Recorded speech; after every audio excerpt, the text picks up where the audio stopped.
چند روز پیش داشتم با یه رفیقم صحبت میکردم، بچه روستاست مثل خودمون. گفتم فلانی غذا میخوری دیگه دهنتو ببند. گفتم دیگه 37 سالته. وایسان جان ما که دیگه دهاتیم که. گفتم تو دهاتی ولی نذار بچه دهاتی بزرگ بشه. دهاتی بد نیست، من دهاتی هم خودم. ولی گفتم زندگی یه جوری که باید نزدیک به تکنولوژی بشی. اگر بخوای همیشه دهاتی بمونی سالم صحیح میمونی ولی عقب میمونی از جامعه. گفتم تو یک دهنتو بگو. نه ما حالا دیگه حالا بعد این همه لاتولوت بازی. گفتم نه میدونم لاتولوت بازی تو کردی، بچه تو رو نگاه میکنه. خب یا بچه دهنتو باید ببندی غذا میخوری.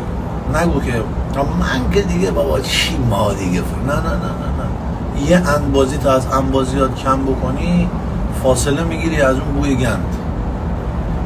من نیست که ما آدم دهن رو به من غذا میخوری خیلی زشته. نمیتونی از دماغ نفس بکشی لقمه کوچیک بردار.